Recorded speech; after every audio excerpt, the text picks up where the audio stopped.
Hey, this is Tamako. Welcome back to Railing. In the previous episode, we got this iron farm designed by Lazy and Farms and in turn ENXO4. And I built it in the style of this jungle thing that we have going on throughout the base so far. So in line with rail building again, oh boy, you guys are probably getting impatient. I am too. I do also want to do rails, but we need to get our infrastructure going so that life would be easy for us. And you notice that besides iron, the other part of rails is also sticks, right? So we need to have a reliable wood farm so we can autocraft this with ease and without difficulty. And besides a wood farm, we'll also be making 2 other farms to make 3 farms. Get it? Sugarcane as well as Cactus. I think those are not too hard and I think they will fit in nicely and help us get some more emeralds as well. Why you need more emeralds? Well, you will know soon in the next episode. So let us sleep and get started, shall we? So straight into building we go. This is a design by ENXO4 again. I chose this because it isn't so complicated and it works for all wood types in the game as well as the large fungi. So very versatile. It relies on TNT duping to blow up logs, and the drops are collected in that center hole over there with the water. And there's enough organic material to recover the bone meal required to keep the farm going.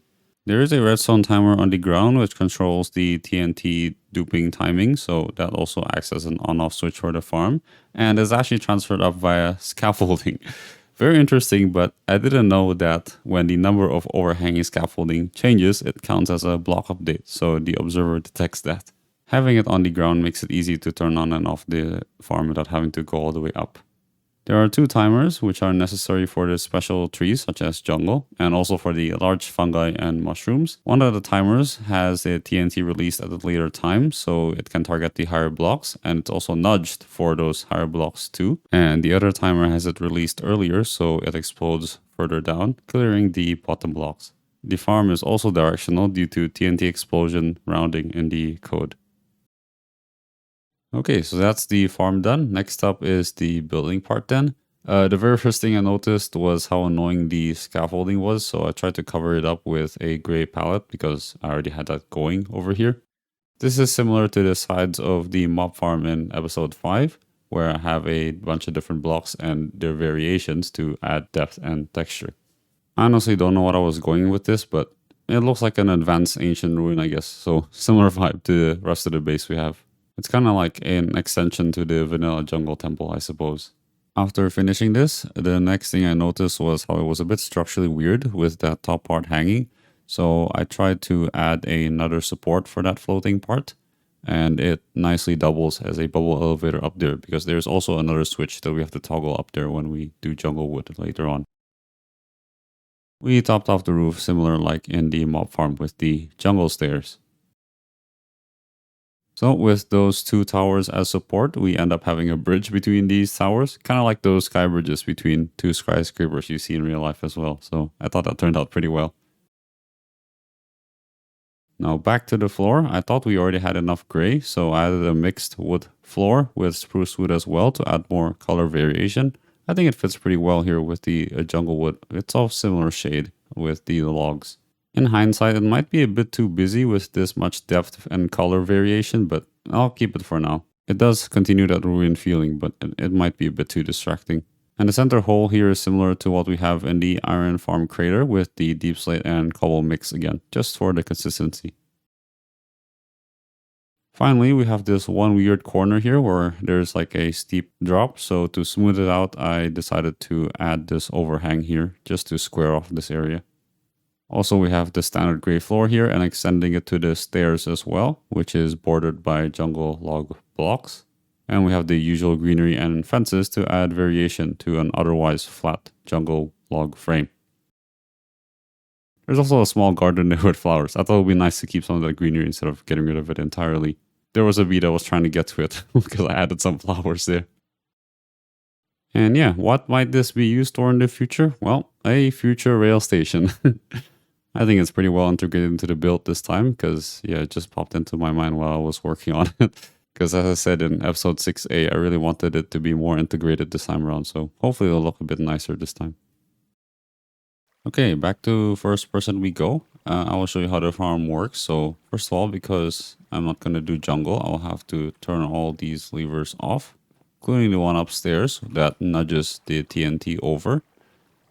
We have a convenient bubble elevator here to save us time when doing so. Okay, here we are up here, and the lever is over here, so to the left for the standard stuff that is not jungle or mushroom. Okay, and some other things, there is also an extension over here. So there is a refilling mechanism for longer AFK sessions for bone meal on the right, and on the left it is for the fungi over here. We won't be using these now though, because I'm just going to demonstrate it just really quickly. Okay, now to actually turn on the TNT. Sorry, I forgot to turn it off there. I was just trying to make sure that this tower won't be destroyed, so the replay is slightly messed up. Okay, so the setup here is you have your sapling in your offhand and the bone meal in the main hand. And you just hold down right click like this at a good time before it blows up the sapling. And it shall just keep going like so. Now I have replaced the dirt with podzol over here because for some reason I kept bone mealing the dirt to get grass. So yeah, that's what I'm trying out over here, and it seems to work pretty well. And as you can see, it is replenishing these saplings right to our inventory because of the bubble column that is, right under our feet. So all we have to do is just have a nice bone meal farm. We kind of already have that with our existing mob farm. I do have a huge stock of bones. So if we run out, we can always go back to the mob farm to get all those drops again. But yeah, there you go. That is 3 stacks of bone meal gone. Now you might see a bit of an issue here with these things hanging over again because of the big oak trees in this case. This may have to be cleared manually, or you can try to turn this off and on again with the jungle wood settings.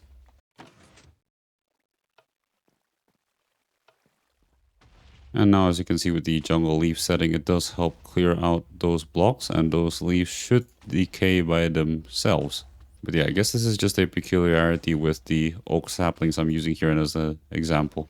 But I think it applies to some taller trees too, like the spruce tree that we are probably going to use. Oh, there's also actually about 40 logs in here. So I guess a stack and almost 2 stacks in this case. But okay, that's probably enough. I will just turn this off for now.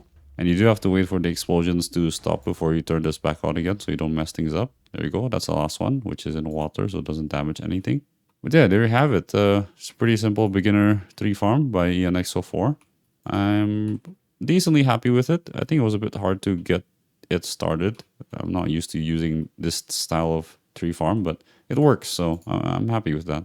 This will definitely increase our wood supply way more quickly, as you can see already. So sticks should be no problem with the auto crafting of rails in the future. Okay, so next up is the sugarcane farm. We do need some pack ties because it is used in some of the item transport. So we do need to go to an ice biome. I went to this ice spikes over here that was near our fortress farm portal, but I think there are some like right here on the top of the mountain from the map apparently. I forgot that feature existed. Whoops.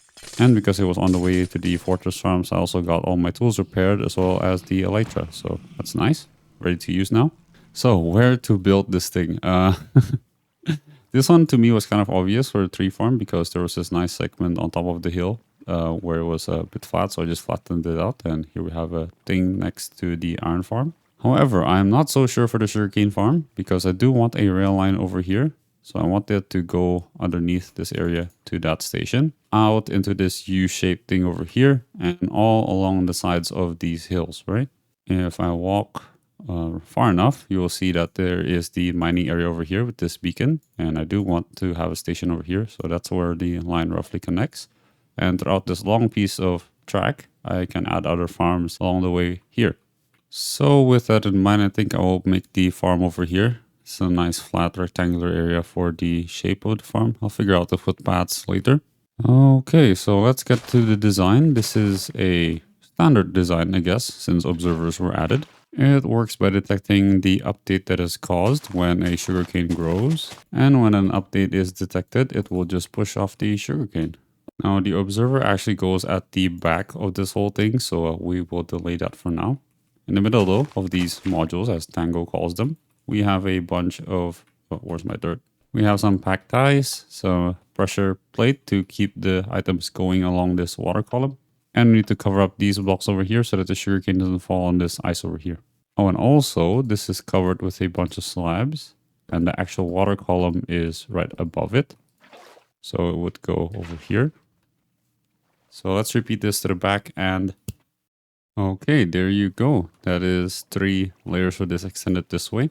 Now we can actually work on the back, which is where the observer mechanism will be. So we will have an observer looking at this block over here and another observer looking at this observer over here. This fires directly to a block above this, powering this redstone. And we have a line of redstone going in this direction.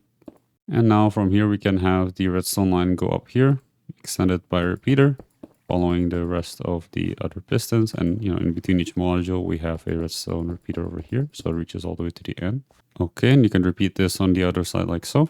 If I remember to add water into these things. There you go. I think there were already a couple. There you go. Some of them flowing over here. Okay, and last thing we need to do is we just need to add some iron bars to center the drops, I guess. Add some glass over here in between and keep going.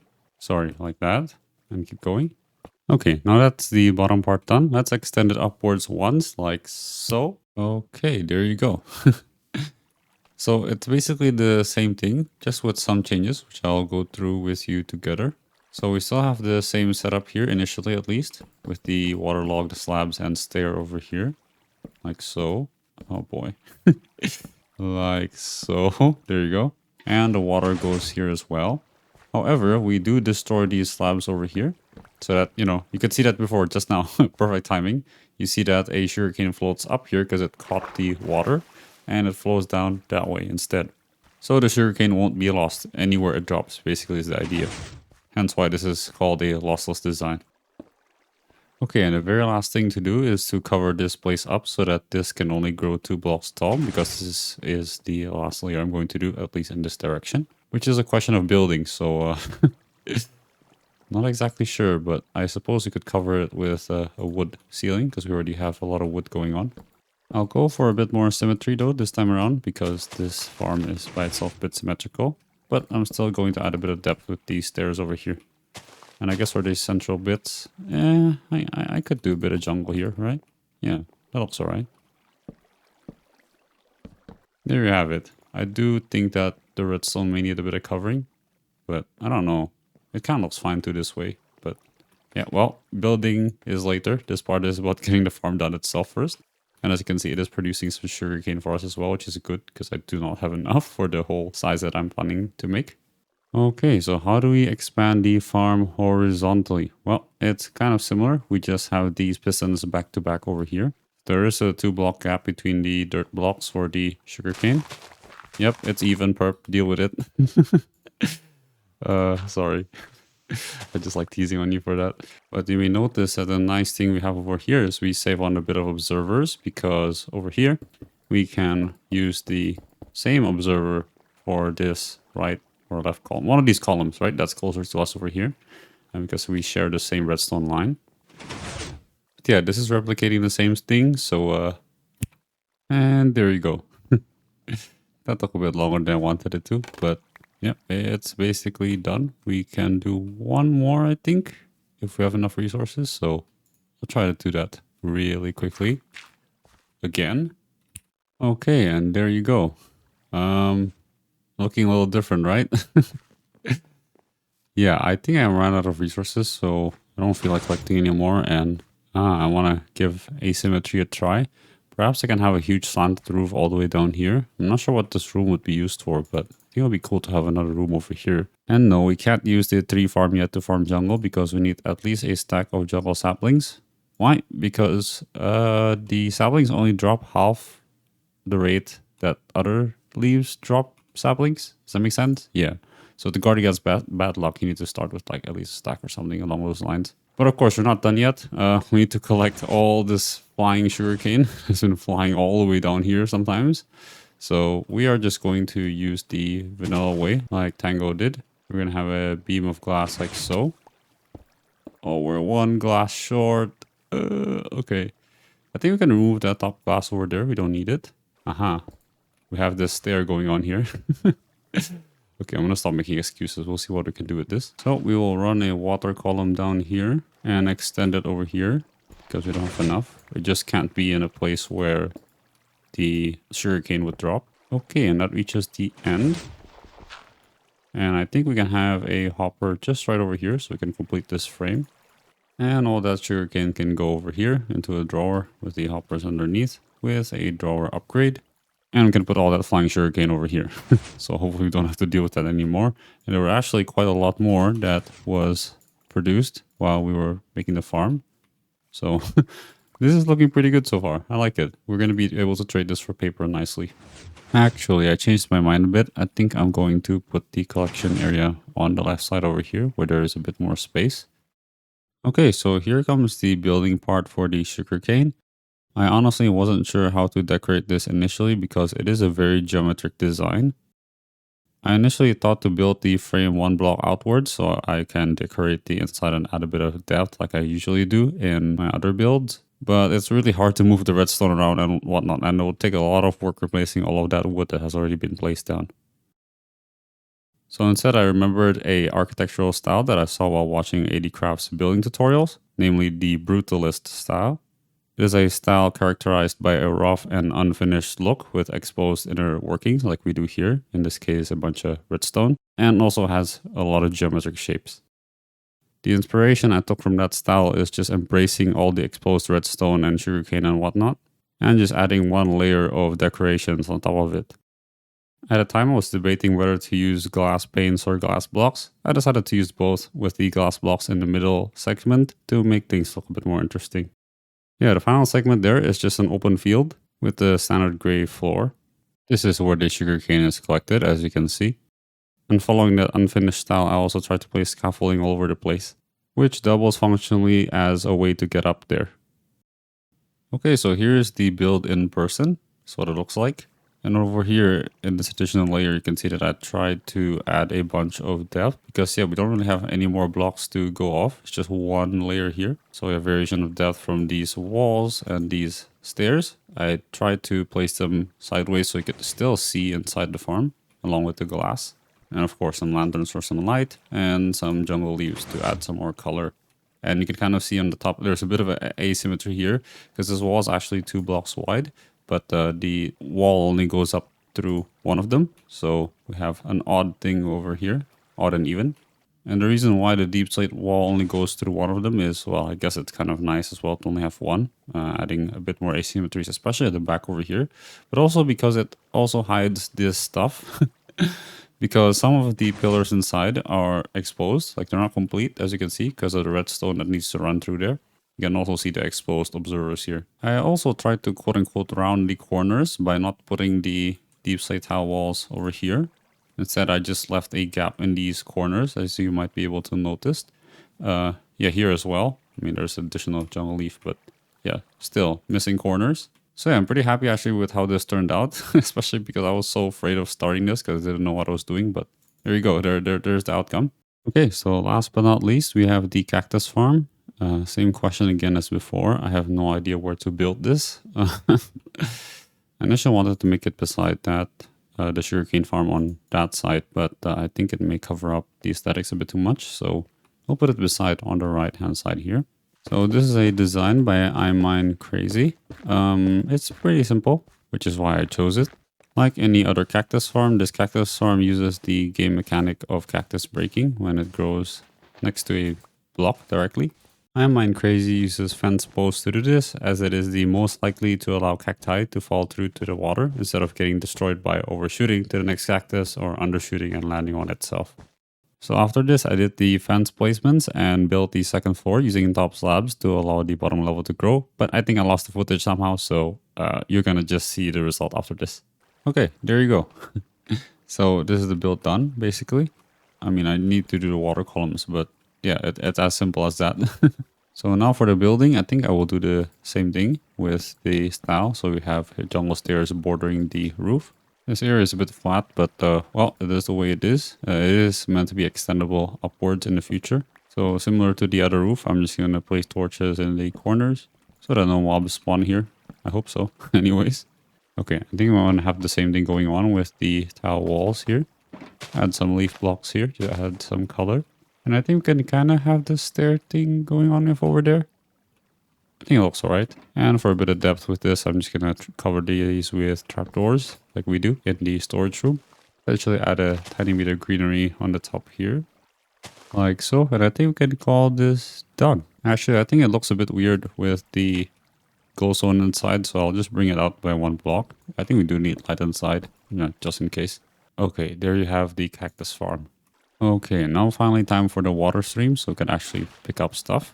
You have to bring this past a little bit of a cave. There's a horse stuck in here for a while. Okay, and over here we'll just join this up with the soul sand thing we already have, and just cover this up once we're done. Hopefully nothing comes into here. And cover it with some glass pane so we still have left. And I think we need one more water bucket over here to complete the elevator. Okay, there you go. That was the missing thing. And for a similar setup we had before, I'm going to move this drawer. So I have an inventory connector over here, a inventory hopper over here, and we can place our drawer over here. Here, there you go. And of course we need another one for the cactus. And another drawer for the cacti, like that. And finally, we just need to connect this with the farm over there. So it's a bit far. It may actually be cheaper to have another beacon, but we already have plenty in the area. And there you go. I'm too lazy to connect that because we need to go vertically as well. It's actually quite far away, the one in the iron farm.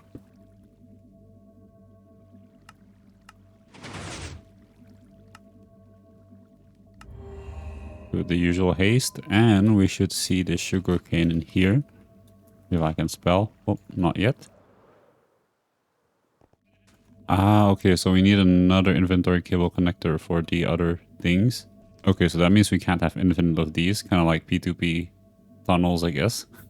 So we do need to place our beacons more strategically. But if we select sugarcane and cactus, we should be fine. Yeah, we still have the iron and we have the sugarcane and the cactus. Awesome, awesome. But yeah, I think that's going to do it for today. We got the 3 farms we wanted.